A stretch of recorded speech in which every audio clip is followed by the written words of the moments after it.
Forward. Halt. Left. Left. Left. Right. Your left. Left.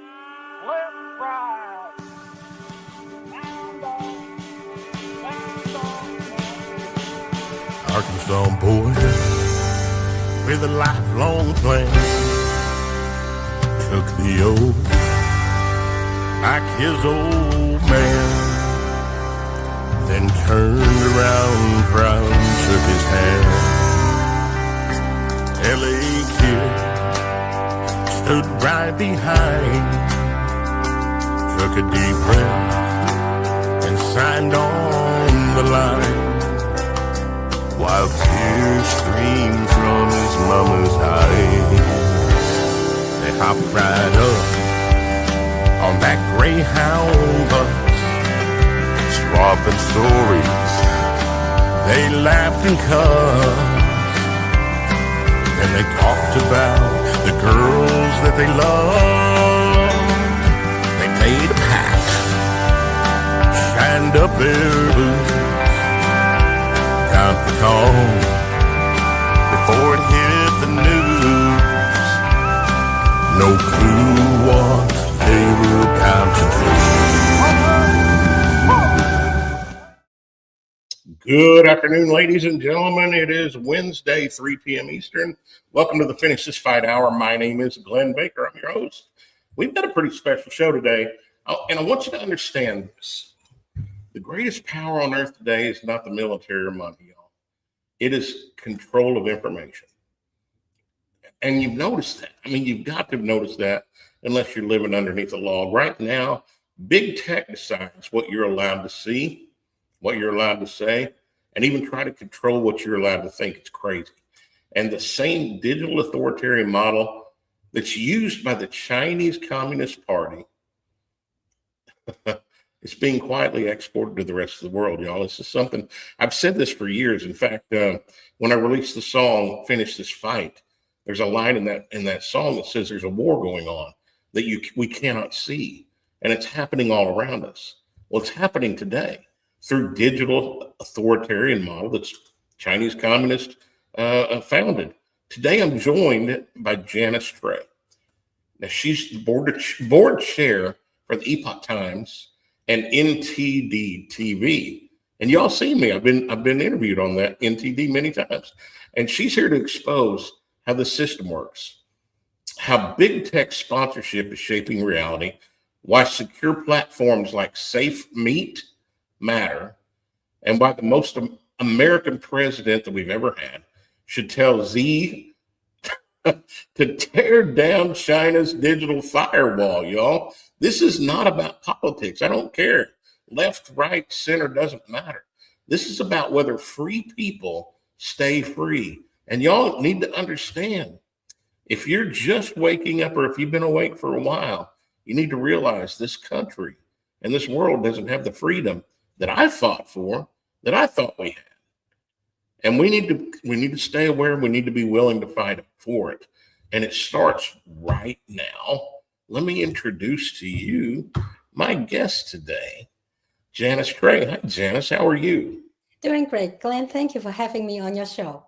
Well, you're welcome to be on the show. Now, Janice, we've got a little bit of a different couple of personalities here. I'm a country boy redneck from Oklahoma. I'm a former combat veteran. I sing country music, and I'm just mad about everything that's happening in this country.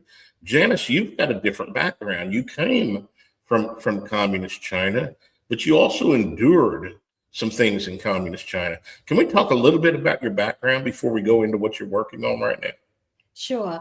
I'm so glad I come to the land of freedom in the United States of America in 1989. But let me give you a little bit back about my story, why I came to the United States as a teenager, not knowing anybody in this country.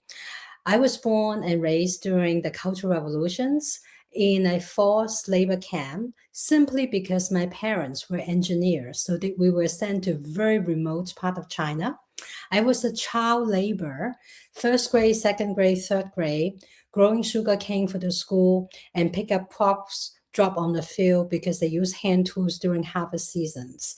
And every day, if I could not fill up a full bag of crops in a plastic bag, I would not be allowed to return to school the next day.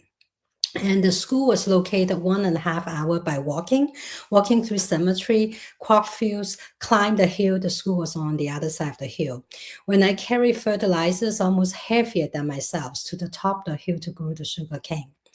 And in a forced labor camp, you could not imagine. There was only one television set for the entire camp, and there were only 2 opportunities I ever saw the TV in labor camp was Mao Zedong and Zhou Enlai's funeral. So my understanding of television was funeral, and everybody must stand in front and wear something black until I had the chance to get to Hong Kong, because my father, as an engineer, he knows Einstein believes in God, but he had no chance of learning Christianity in mainland China.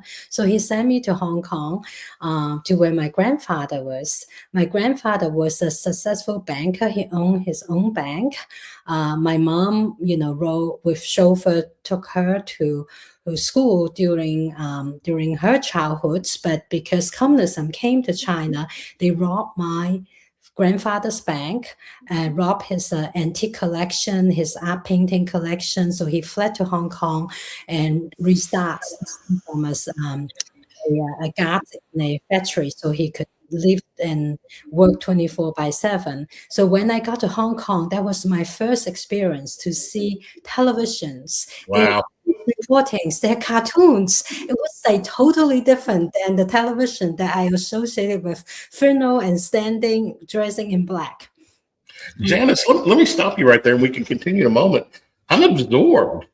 So as a first, second, and third grader, you were forced to pick crops. And if you didn't get the crops, you didn't fill a bag, you didn't even go to school. But if you did go to school, you walked 1.5 hours uphill. Now, this is the funny part, because we talk about the old people here in the U.S. saying, well, back in our day, we used to walk 1.5 hours to school uphill in snow both ways.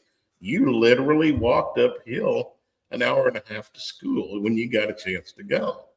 Yeah, I remember a neighbor, a naughty boy, like to throw stone into the bushes so the snake would come out, and I have to run for life.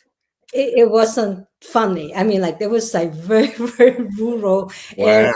So, but I am lucky. The turning point for me to come to the United States was because the Tiananmen Square massacre, June 4th, 1989. My best friend is a medical school student, and he worked on the ambulance. He personally carried dozens and dozens of dead bodies and heavily injured students. And that was the turning points to decide to give up everything in Asia and come by myself to the United States. And I landed in Texas, UT Austin, known as the best bargain, high ranking and low tuition and low cost of living, and because it's located in the state capital. So I have a better chance of getting part-time jobs. And also, at the time, I did not have money for any warm clothing, so I could not, even though I was accepted by some of the top school in a cold weather locations, I chose UT Austin. And the mentor at church asked me, what do I want to major? And I said, I don't know. And so Noel said, Janice, since you landed in University of Texas, Austin, you should go for the best.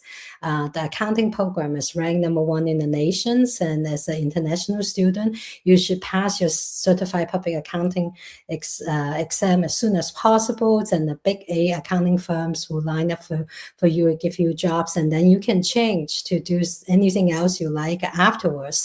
So I follow my mentor's advice, and I worked 2 to 3 part-time jobs to finance 75% of my tuitions and room and boards. And so it was very tough, but I am very glad, and I also want to give tribute to Randy and Rhonda Goss. And Randy unfortunately passed away a few months ago, and they were my host family. My first experience in an American home, first Thanksgiving, first Christmas, and I was there when their kids were baptized, and it was. And I was really stunned to see how, at the time, the three kids could almost have an equal votes and can debate in the dining tables, and that's very different than how I grew up under the communist rule. So let's talk a little bit about your experience coming from communist China in a labor camp to Hong Kong. Was that a shock for you?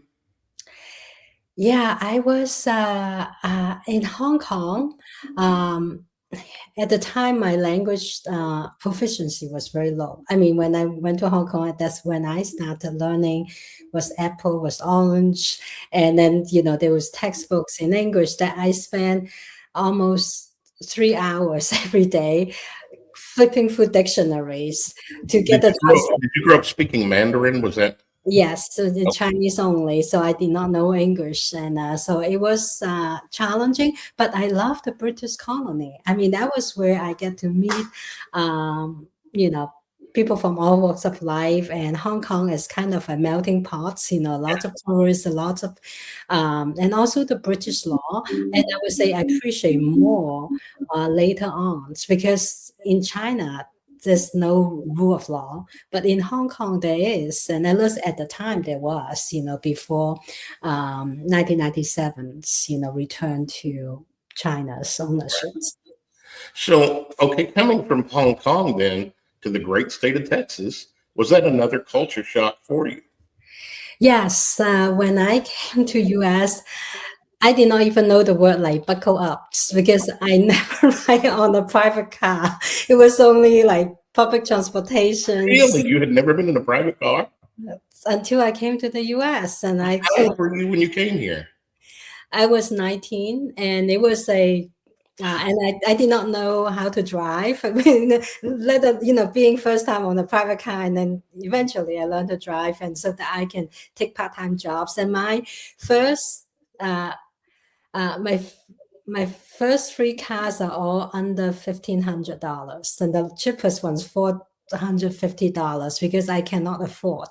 Right. And but America is the land of opportunity. So even start from ground zero, not knowing anybody, can only afford to get a car for $450, where at times it broke down, kind of very risky situations. But I was able to have a part-time jobs, professional job as accounting assistant, real estate assistant, and then I also have jobs on campus into my schedules, and I love, yeah.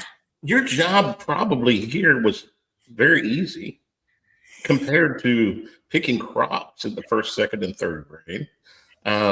Was it easy for you to transition into that type of work, or did it feel like you really weren't working at all? I didn't think much about it at that time. The financial burden was very heavy. It was just like, how am I going to survive? How am I going to pay the tuitions? Because my family could only afford to, for 1 year, and college is 4 years. And so my priority is, how can I graduate as fast as possible so that it costs less, and then get the different jobs that can get me the experience so I can find long-term jobs. I have nothing to fall back.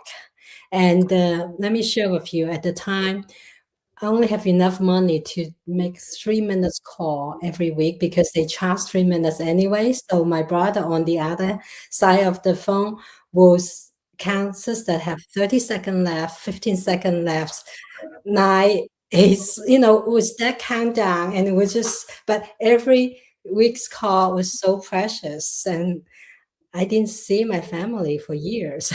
So, wow. Ladies and gentlemen, I want to make something very clear if you hadn't picked this up. This young lady came from communist China, worked in a slave labor camp. had the chance to go with her uncle to Hong Kong, saw for the first time some sort of freedom, and then had a chance to come to the U.S. Now here, think about this. This is a first world problem. She could afford a $450 car, barely. We complain if the air conditioner's broke, or if we can't go get it. I don't do Starbucks, I really don't. But if we can't go get our Starbucks, or it's getting expensive, this young lady's experienced communism in a way that we probably can't relate. We think we might understand, but we probably can't relate. And I want to come into that here in a moment, Janice. Also understand that I do kind of relate with how you came into the U.S., because in 1992, I had a chance to hire a Vietnamese immigrant that didn't speak English. I didn't speak Vietnamese, obviously, but we saw him and his wife and his two young children just in awe of everything that was here and available in the U.S. And I did have a chance, Janice. I did have a chance to teach him some English, and he did have a chance to teach me just a little Vietnamese. So I'm going to tell you, thank you, Cảm ơn nhiều lắm, in Vietnamese. So talk to me about, you made it through college. Your degree is, what is your degree? Master degree in professional accounting, and then bachelor degrees in business. That was my first degree. Later on, I become a Harvard alumni, complete the equivalence of the MBA programs while Wonderful. working. Yeah. So what was your job after your degree? Did you go into certified public accounting? Is that what you did? I was a financial analyst working in a real estate property company, because my part-time job, one of my part-time job was real estate property management. So I was doing, instead of a smaller scale property management, my first job, financial analyst on high-rise commercial buildings, and I also got my real estate license. And then at the same time, I work with certified public accountants, so that I gain my 1 year of experience in order to get the Texas license. So that was the start. And then on the side, I have my own company doing financial planning. Did you say on the side? On the side, yes. I'm used to, like, when I was doing 2-3 jobs, part-time jobs and studying, and because a lot of people like to ask my advice about choosing stock, manage the finance. They just like to talk to me and pick my brain. And I said, Right. okay, then I just, as I was getting my CPA license, and I can help people file tax returns, and naturally they want to know where to invest, what to invest, and Right. sometimes give more contrary type of ideas. And so at the time, I was given a financial advisor opportunity for one of the big financial firms, but I felt like I did not know enough about executive compensations. I need to understand the pensions, the 401k, and I should learn more. And so one of my clients, by helping him to figure out all the pensions and all the 401k, I interact with the human resources departments. And when there was an opening, they said, Janice, come work for us. You are the first one, non-human resources professional, who actually figure out how it works. So that's how I got into human resources. And then I stay on. And over the past 3 decades, I eventually landed, I have expat assignments before I was 30 years old as a head of operations for 13 countries, as the number 2 in the industries, in the computer business at the time. And then later on, I was vice president for half dozen multi-billion dollars company, most of those Fortune 500 companies. Janice, it sounds like you've got an incredible work ethic. You're absolutely intelligent, and you've focused on both of those, worked very hard, learned a lot, probably done more than most Americans that were born here. And here's the reason why, and I believe this to be true. I'm 58 years old, Janice. I was born in a time when we would walk out the door when I was little and just breathe in freedom. It was the United States of America. I worked hard for Americans. I didn't work at your level, but I worked hard. My father had a body shop.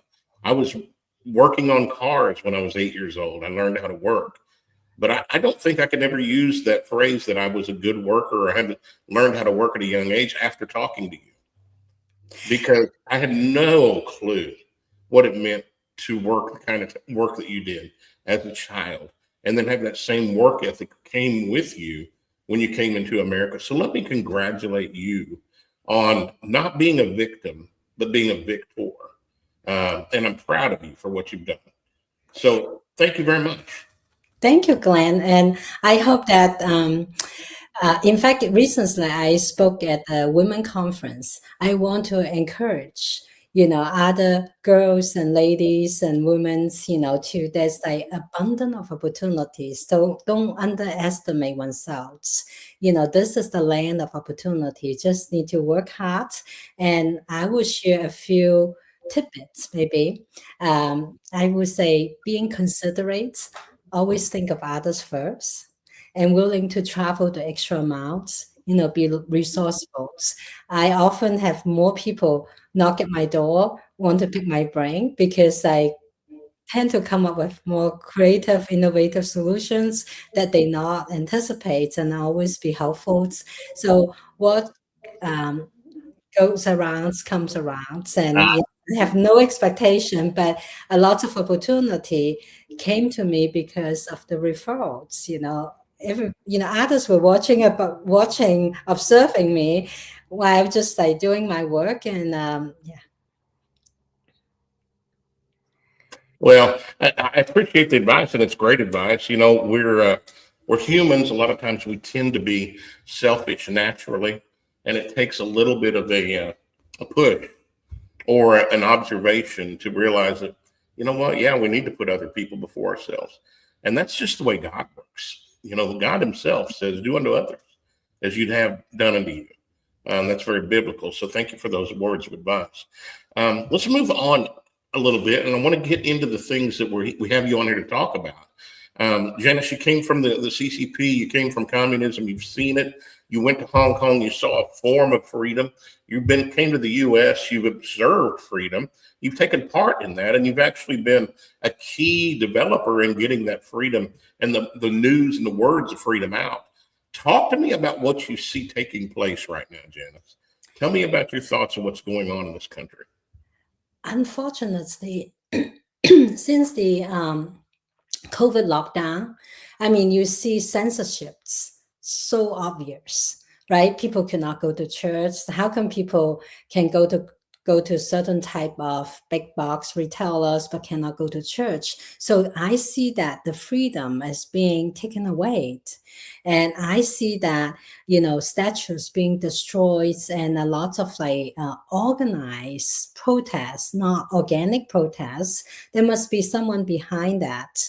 And almost like a relief of the Cultural Revolutions. So the Cultural Revolution is based on struggle. It's power struggle, but they're trying to put people to fight against each other and to create chaos, because communism survive through chaos. If you look at the decades of communist rule, first they mobilize the farmers to they promise that will redistribute the land they obtain from the landlords, but the Communist Party never redistribute the land to the farmers, the revolutionaries. They actually confiscated in their hands. And then 1966 to 76, 10 years Cultural Revolution. So educated people, everybody, most people on the audience would not have able to escape communism, the persecutions. Just because you're educated, you get persecuted because they want to silence you.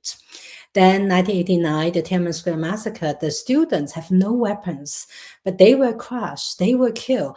At the same time, 1899, that's when Berlin Wall came down, that's where the Red Curtain came down in Eastern Europe, changes in Eastern Europe and Russia. China was presented the same opportunity, but instead they rolled out the tank. And then 1999, the start of the persecution of Falun Gong, which based on truthfulness, compassion, forbearance, 3 universal principles. And Falun Gong practitioner, they do 5 sets of gentle Tai Chi type of exercise and meditations with tremendous health benefits. What does the Chinese Communist Party see? Falun Gong practitioners do not drink, do not smoke. They're disciplined life and they do exercise every day. They're known as the most healthy, the healthiest people in China. So in organ transplants, no one wants a smoker's lung, an alcoholic person's liver or kidney. So they target the Falun Gong practitioners. They can get them from the school, from the workplace, from the home, if there is a match blood type and tissue types. So it's like killing on demand for organs. If you take the different body parts, including the skins, the corneas, the heart, lung, and all those, I personally have seen screenshots of the different transplant centers in China with a price tag, promise, 6 to 8 weeks in match organs. My husband and I attended the World Transplant Congress in summer 2006. In fact, we were at the first press conference on April 26 in the Farragut Square, near the White House, and where Annie, the first whistleblower, and then Peters, the other whistleblower. So Annie was a nurse, and her husband was a surgeon. They work in the Sujiatun in Northeast China. And Annie is a Christian, and she spoke up to expose that people being killed on demand in the hospitals that she and her ex-husband work, because she knew underground the hospitals there were thousands of Falun Gong detainees waiting to be slaughtered on demand with the matched blood type, tissue type. And her best friend, who's an accountant in the same hospital, also told her that all of a sudden the hospital ordered a lot of type of drugs that was related to transplants. And so she spoke up because she's Christian, and she hoped this may reduce the sin of her ex-husbands.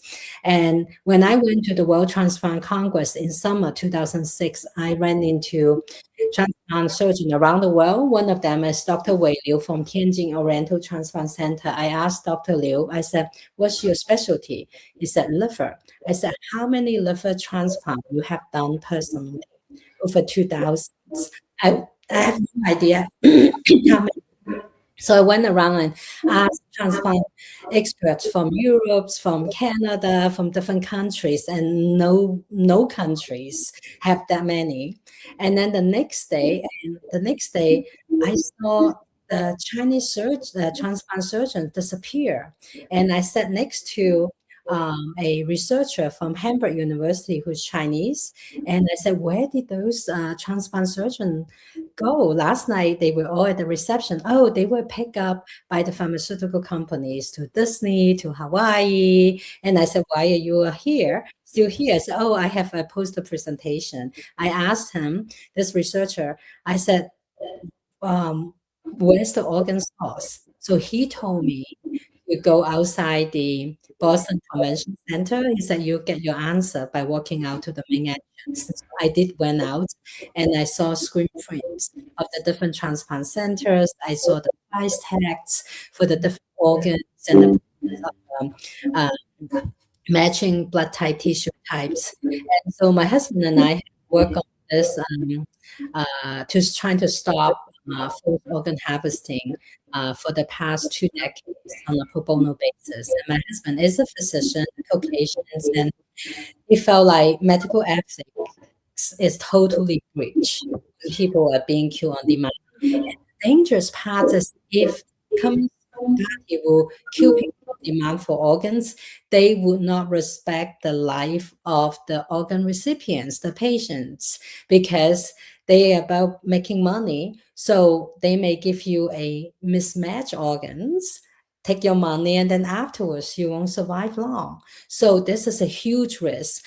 For the audience, you have a chance to help stop the forced organ harvesting by asking your U.S. senator to co-sponsor Senate Bill 817. Senate Bill 817 initiated by Senator Ted Cruz, Senator Rob Johnson, Senator Rick Scott, and half dozen other senators. And the Bill 817 asked the State Departments to report on this practice, which Secretary Rubio is ready and willing to do that, because when he was senator, he actually initiated the bill, and and also impose sanctions on anybody involved in the forced organ harvesting. So it's about saving lives, and all of us have a chance. I mean, yesterday was the remembrance of the Holocaust, and we say never again, but this is happening.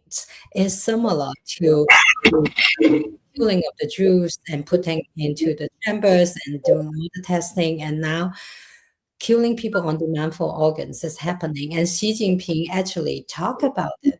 Remember the hot mice situation in the beginning of September, during the military parade, Xi Jinping talked to Putin about 150 years. How do you achieve living 150 years? By keep changing organs.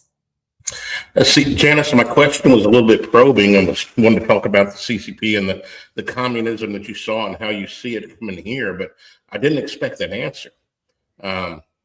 So you're talking to me about almost organs on demand that's happening there, which is crazy.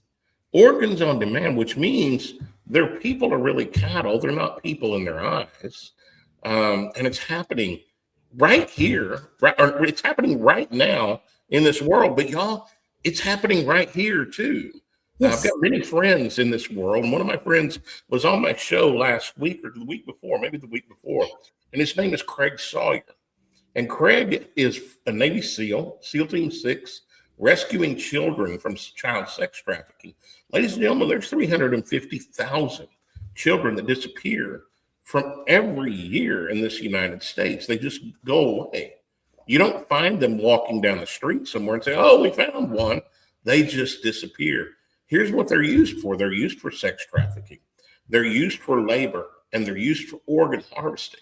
The same thing that's happening in China openly, where it can be seen, is happening discreetly and hidden here in this United States of America. And one of the things that we need to worry about is, can it eventually become out in the open? I don't know. I can't imagine that it's in the open in China. But if it can happen there, it can happen here. Do you agree?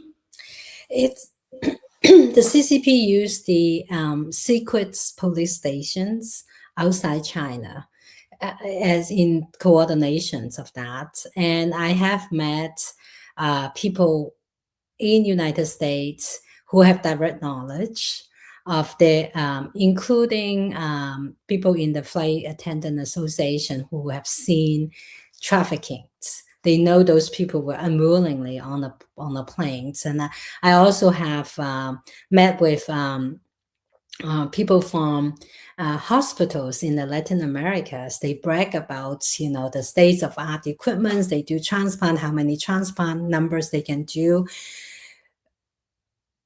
And in particular, say, think of like heart transplants. You cannot predict somebody with the blood type and tissue type match, and heart after a few hours, from dying, it's not usable. It's not like you can refrigerate hearts and use it later. So when they can do those transplant in scale, there is almost like taking medicines as assembly line. And part of what China, the Communist China does to Falun Gong practitioners is using the organ harvestings as an instruments of persecutions, the unprecedented evils on humanities.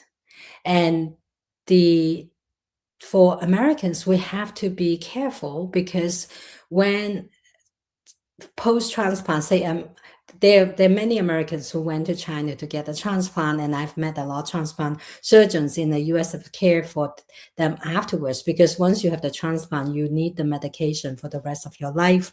And so it is putting our medical staff and doctors and nurses at risk, because when they do transplant on a profit basis, you do not know, if they are contagious disease, if there are other issues, because there are no real records. Everything is like fake. But the most important, is about transparency. It's about information flow.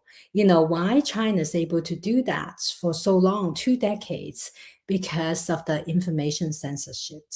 And the information censorship, unfortunately, have been promulgated by some of the big techs, where the censorship of informations. I recently talked to Yako. His sister was human trafficked for 6 years and eventually released. And so he has been doing counseling for other victims of human trafficking. And even though when they release, they were very afraid because they can be tracked again. So I want to point out the information. A lot of us use phone.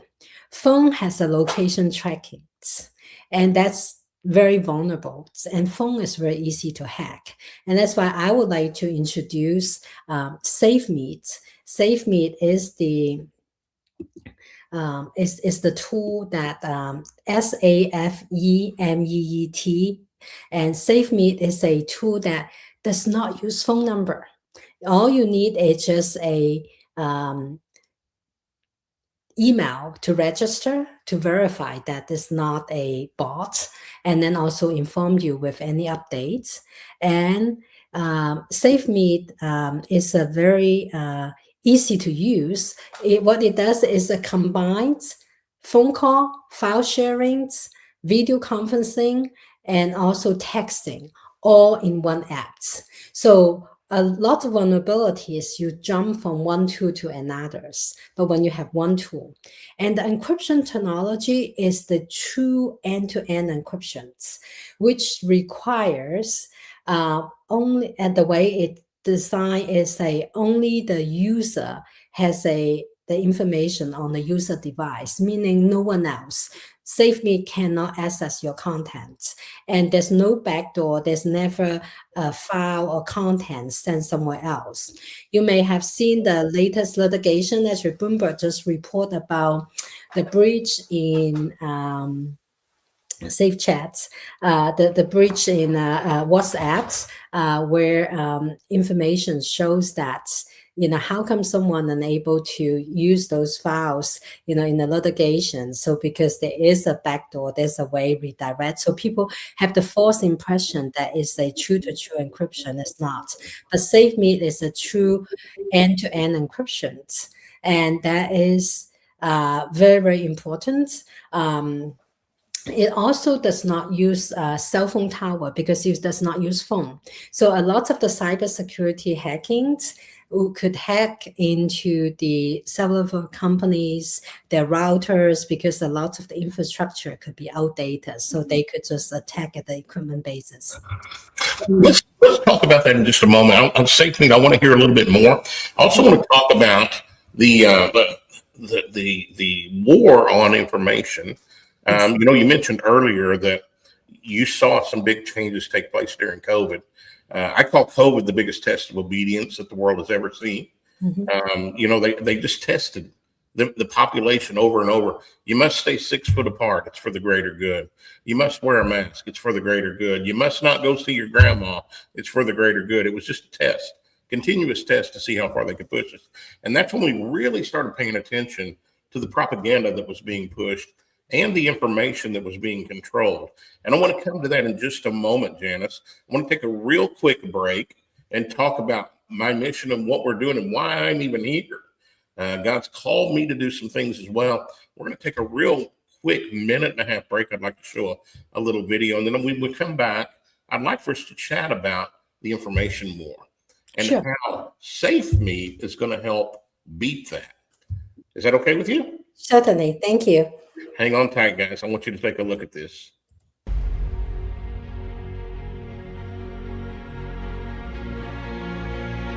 So I had a 60 millimeter mortar that landed 3 feet in front of me, and so it didn't cook off. And so it technically they would consider it to be a dud, but it wasn't a dud. It had a broken propeller on it. I got pictures of it. I carry with me and stuff. It's about the size of a 1.5 liter bottle, but it has kill radius about 25 meters, 20 to 25 meters. So basically, if that round would have went off, then confirmed dead would have been 20 to 25 meters.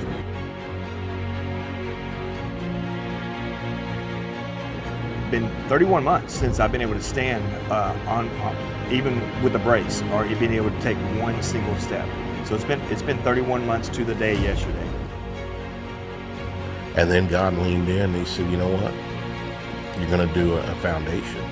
You're going to be the one to help these boys and some girls, I'm sure, get to walking again, back on their feet. It became so real when we physically came here and I physically got to see face to face to that unit.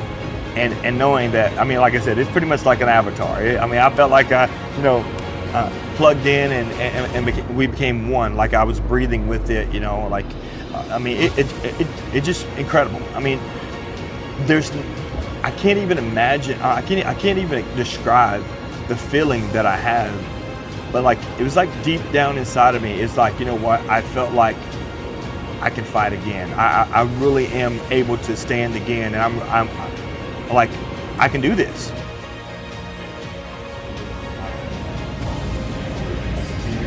Like, I guess the sense of pride, like to stand tall, no matter what height you are. Not a jab at Glenn, but just to stand. Just to stand, I think is huge. You take it for granted.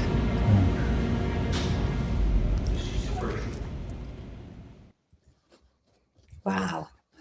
Ladies and gentlemen, that's Joshua and Crystal Holm. They become great friends. And we've had the opportunity to take them to New York in July and get them into a clinical trial where Joshua, you just saw, took his first steps in 3 years, had a chance to walk over and hug his wife. He's paralyzed from the chest down.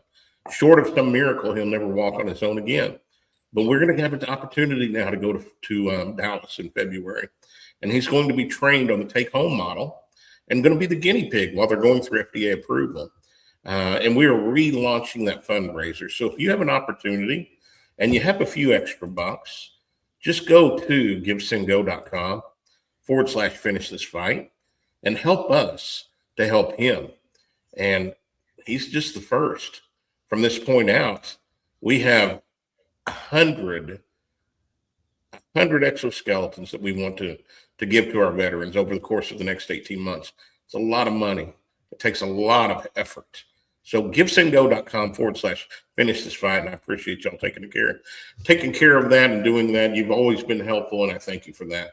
So Miss Janice, thank you for taking a few minutes with me there. He's the reason, and this mission is the reason that I even do what I do in the podcast world. Because we've got to help our fellow Americans. We've got to help our fellow humans. And I think you're doing a lot of that with this SafeMeet. Let's talk a little bit more deeply about what's going on in our world right now when it comes to information control. And there's even things that are coming down the pipeline. It's in China right now, called a social credit score. Yes. Let's chat about that a little bit, Janice. Yeah. So in China, there is the Great Firewall. So the Great Firewall is not only blocks the codes, the websites, but it blocks the truth.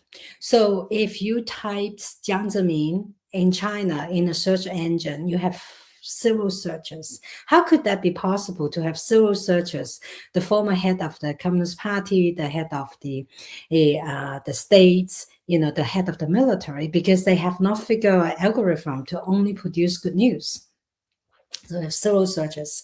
If you type Falun Gong, it redirect you to an anti-Falun Gong website. So behind the firewall, the Chinese people cannot hear the cries of the persecuted, the words of the Gospels, or even the voices of their brothers and sisters around the world who speak out in solidarity with them. The war divides humanities. The war really becomes the nervous system of the tyranny, a structure that protects lives and punishes the curiosity. It's not a monument to the strength of a civilization, but it's really a sign of the fragility of the rulers. It's the reflex fear of their own people. And why does it matter what happened in China to us? Because we do not have boots on the ground in China. So Right. only engage with the leader is insufficient.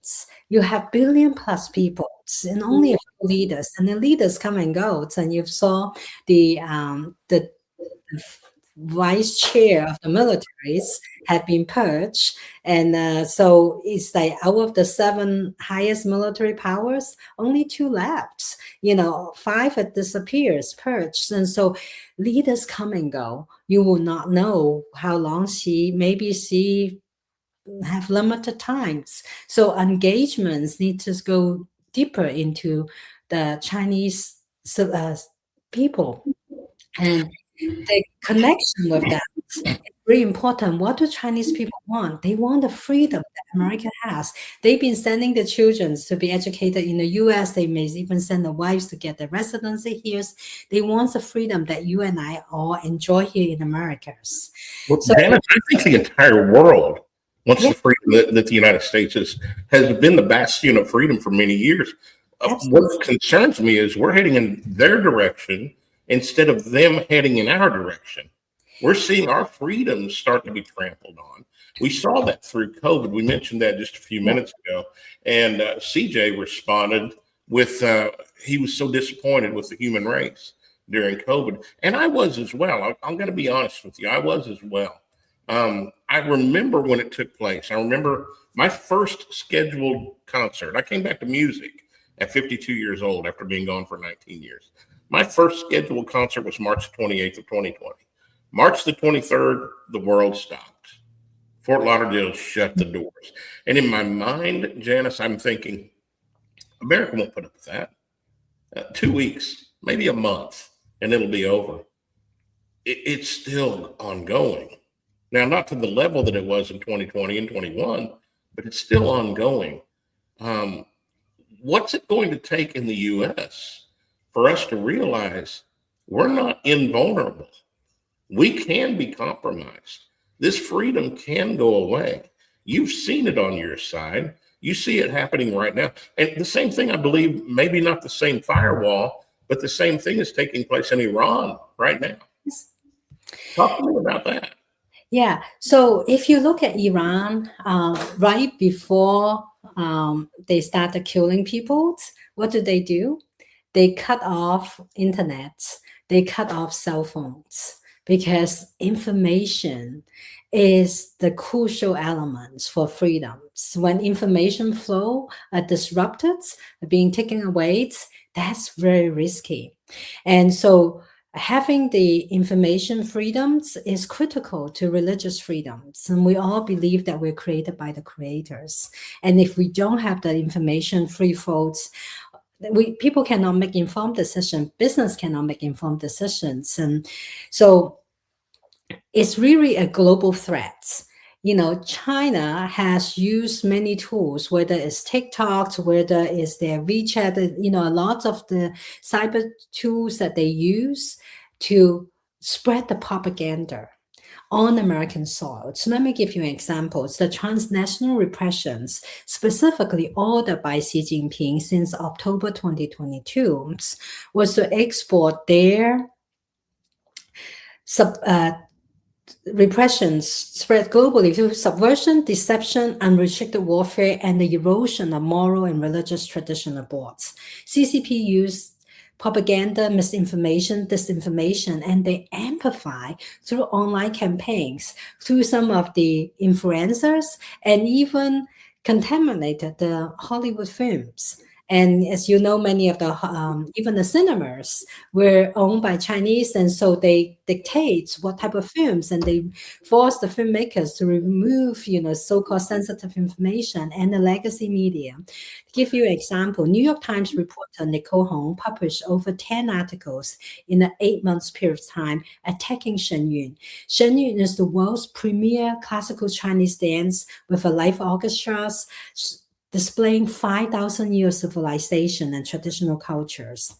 What Nicole Hong failed to disclose is his father, George Hong, works for United Front. United Front is the Chinese Communist Party's spy organization overseas. And Nicole Hong's New York Times articles were artificially amplified by thousands and tens of thousands of inauthentic social media accounts to make those articles the most read during election year 2024. We know that could not be possible. That could not be the most read article, but this is to create the impressions. And why do they do that? Because they don't want people to come see Shen Yun in the theater, because Shen Yun shows China before communism. Shen Yun is a US company based in New York, and fastest growing US performing companies with 8 touring companies that reaching 200 cities, 20 countries, inspire over 10 million audience. So if you have not seen it, so beautiful and so inspiring that you may feel the connection with the divine. China was once known as the land of the divine. It was under the communist rule that they tried to eradicate any traditions. And actually, tradition is kind of the stepping stones for people to get back to divinities, to look for the roots, to look for higher levels, the spiritualities. And what we need to do is to stop the silence. It's not because too many actors out there, it's because too many people are silent.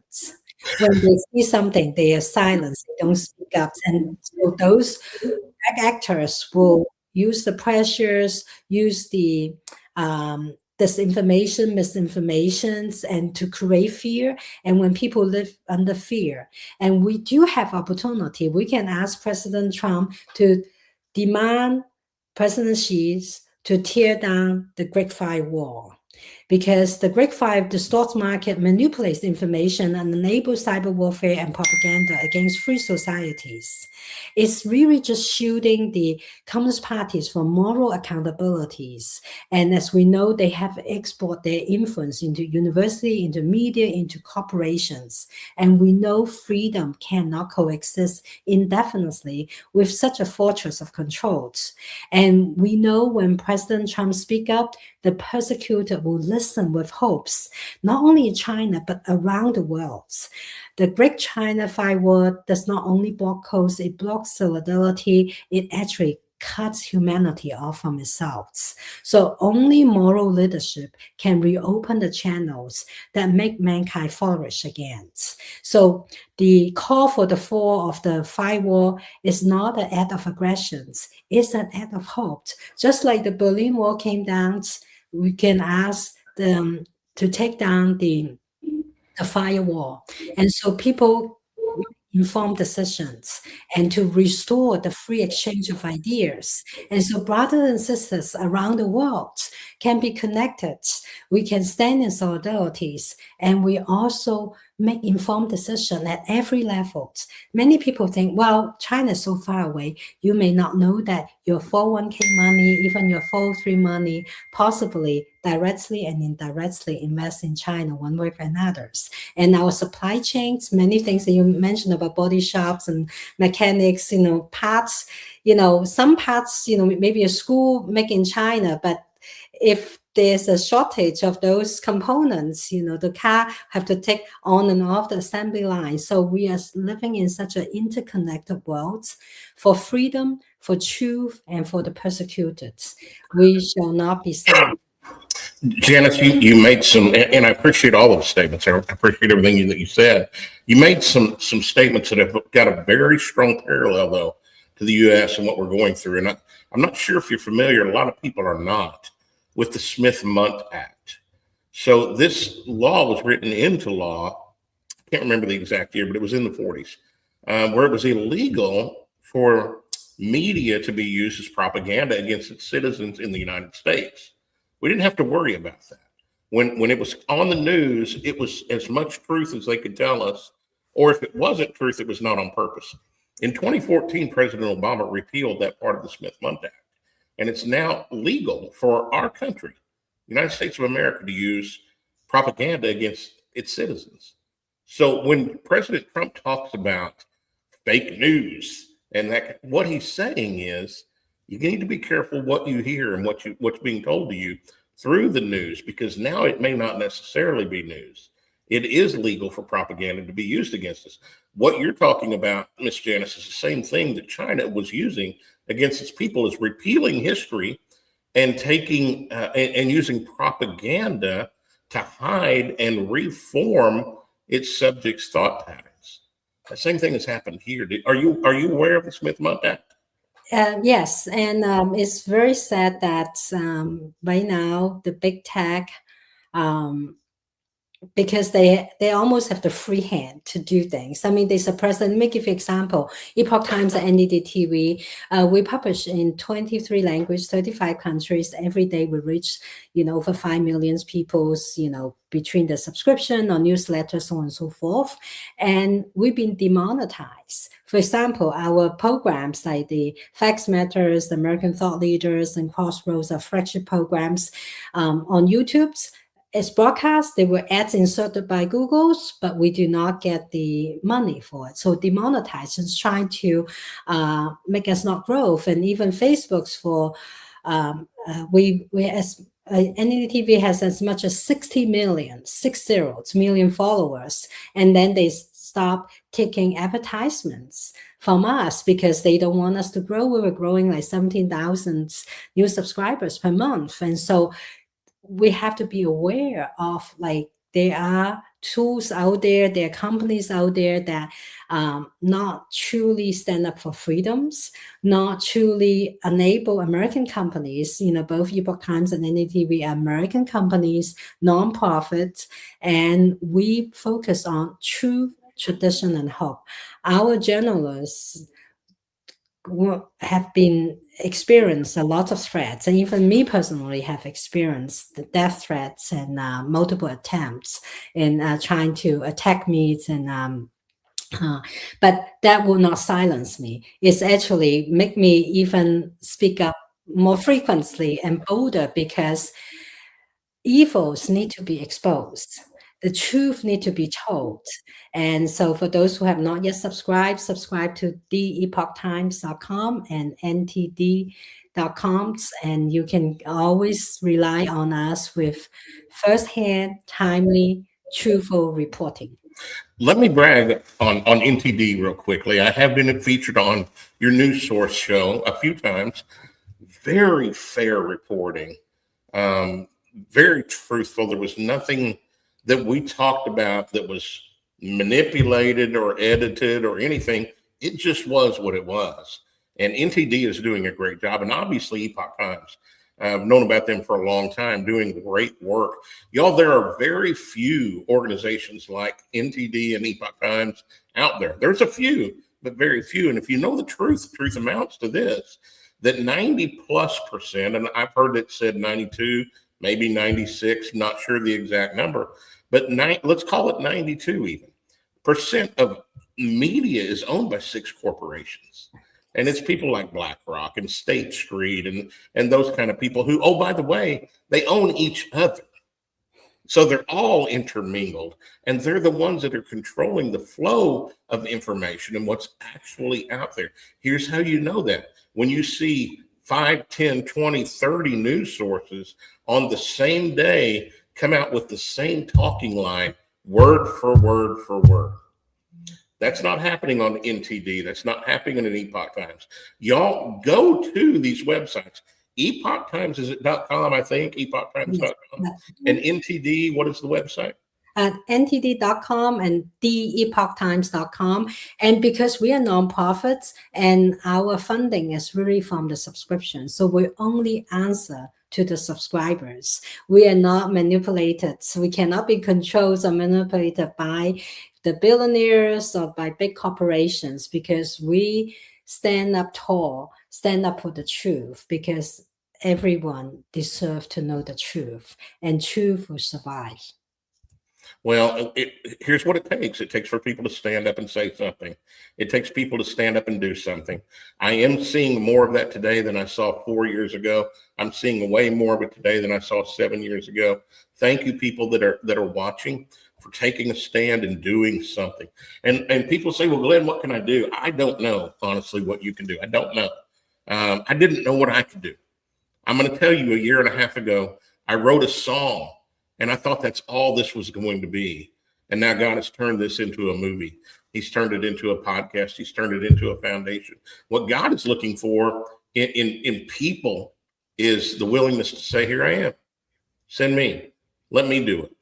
And that's how we win. That's how we get to make sure that our freedoms are not taken away, that we don't end up like communist China 10, 20, 30 years, 50 years down the road, whatever that is. Well, Glenn, that can't happen. Oh, really? Take a look at Venezuela. Beautiful country. At one point was in the top 5 in the world economically. And look where it's at today. It can happen here, but it won't happen if we take a stand. Talk to me. We had a few more moments left. Janice, SafeMeet.us. How can folks get involved with that? How can they take part in that? Yes, SafeMeet.us. You can go to Apple Store, or if you have Android, you also can download too. And it's very easy. It's free. And what it does is the encryption technology is true end-to-end encryption. The same encryption technology used by Department of Defense in Germany, by NATO, by NASA, by French Interior Departments. What separates SafeMeet and the rest of the tools out there is because we have our own ecosystems, and so it does not rely on the clouds, the big tech, which is very vulnerable for cybersecurity attack. And also the design of it is like the encryption is created frame by frame, real times. So no one ever have access to your content except yourself, because the design is like only the user on the local device have the access. And it's something that we really should have an alternative. Think of like you want your banking information, your health records to be safe. You want to communicate to your friends and family in a safe space, and you want to communicate to the world. But this is the one that will not be influenced, attacked by the big tech or by certain totalitarian regimes. And by using SafeMeet, you actually ensure your own safety, and you're also helping others in other closed societies, because we want a tool for humanities. To me, this is the gift, is the most innovative design, and it's working beautifully, very high qualities of the video conferencing, and you could have thousands of people. And for more secure meeting, you can choose whether meeting by meeting, you can choose whether you admit each attendees, and it actually solve the problems. Most of you know about the Signal scandals, because someone else was added and not knowing who, because it's just only the phone numbers could be added, could be any name, right? And also when you have phone number, actually they have the directory who's on your contact. SafeMeet solve that problems. Never ask your phone numbers, and you can even have a separate email just for SafeMeets, for communication and all that. So it's very secure, and it's very easy to use, and it's really about phone call, chatting, texting, file sharings, and video conferencing, everything in one tool, SafeMeet, SafeMeet. That's outstanding. And Janice, we hear about breaches almost on a daily basis now, if not a weekly basis for sure. So you're telling me that you have your own storage, your own facilities. You don't outsource to people like Google that are huge. You don't outsource to cloud software that's already out there. It's your own ecosystem, correct? Absolutely, because the big tech It's very vulnerable. So if you think of capital ones, 100 millions, data points for the customers being taken. And if you experience even with people use a Signal, they were impacted by the AWS outage. When they're outage, oftentimes it's a cyber attack. They may or may not say, but the CEO of Signal admitted they were impacted. So because the cyber attack can attack at the big cloud, big tech level. So SafeMeet use its own ecosystems from the virtual private servers to data centers and everything, its own ecosystem. And in fact, their performance by independent evaluations, those servers and data center have exceeded, the big tech. And it's something that created by US citizens who treasure the freedoms and want to protect the freedoms and want to give an alternatives compared to the others, because all the other tools, most of the tools use phone number because they want your locations, they want to monetize. Our goal is not about monetization, it's about true freedom and privacy that everybody deserve. And if you look at their court records that show the text information from Signal, for example, you will wonder, how come?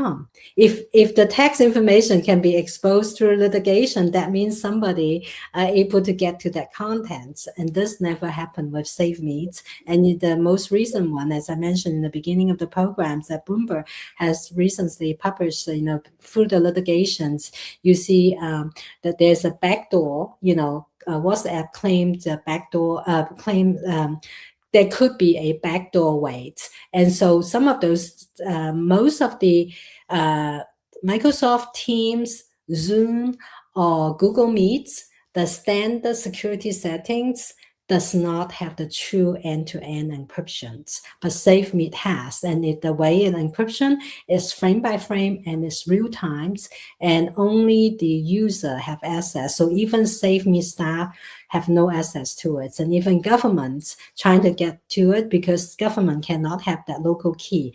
SafeMeet does not have that local key, and it does not use cell phone tower. So cell phone even get the metadata, they cannot decode it. So this is a truly safe. That's called SafeMeet. That's really awesome. See, the government can't subpoena SafeMeet to take it if they don't have any way to get it. That's the only way we're going to be secure. Ladies and gentlemen, this is your front line of defense against what's going on. We were raised to get a social security number that's part of your identification, but keep it quiet. You don't want people to know it. I'm going to tell you right now, your social security number is known by way more people already than what you have any idea. It's out there. This is our first line of defense, SafeMeet.us. I'm going to get signed up when we get off here today because I've been breached. I know I've been breached, and there's some things that are going on I don't want anybody else to have access to and to know. So, Janice, thank you for what you're doing. Thank you to the Epoch Times, and thank you to NTD for the media work that they're doing. I'd ask you just to stay on for a moment so we can chat on the backside, and we're going to move on. Ladies and gentlemen, this is Glenn Baker. This is the Finish This Fight Hour. I thank you for joining us. We had a pretty good turnout today. Do me a favor. Push this thing out. People need to know about this. Share this podcast to everybody. Share it on every platform you've got. They may shut it down. They may not. They don't like me in some instances. Some instances they do. But share it. Let's get this information out and go to SafeMeet.us. Get signed up for it. You need to protect it. This is one of the ways to get started in doing this. Your first line of defense. Janice Trey, thank you so much for joining us. Have you got any final words before we sign off? Well, thank you, Glenn, for having me. And I want to say, God bless you. Bless all who walk the path of truth, compassion, and forbearance, and bless the United States of America. And be safe and use SafeMeet. And also, don't be silent. Evil is afraid of people speaking up. And for all of us, by joining hands, we can face down the evil, because courage is stronger than the brutality, and courage can be contagious. So let's all have the courage, and together we can accelerate the fall of communism. We can dismantle censorship and reclaim humanity's sacred connections to the divine. Great words of wisdom and great advice. Ladies and gentlemen, join us next week on Tuesday. I have Chris Bish and dadgum Tim Dillard. We're going to be on again. We got some stuff to talk about. I've got another surprise guest. I can't reveal just yet, but we're getting ready to expose some big corruption in Texas. Y'all hang tight and come see me again, 3 p.m. Eastern next Tuesday for the Finish This Fight Hour. And just like always, remember this, Uncle Glenn loves you, and I'll see you on the other side. Forward, halt, left, left, left, right, your left, left, left, right.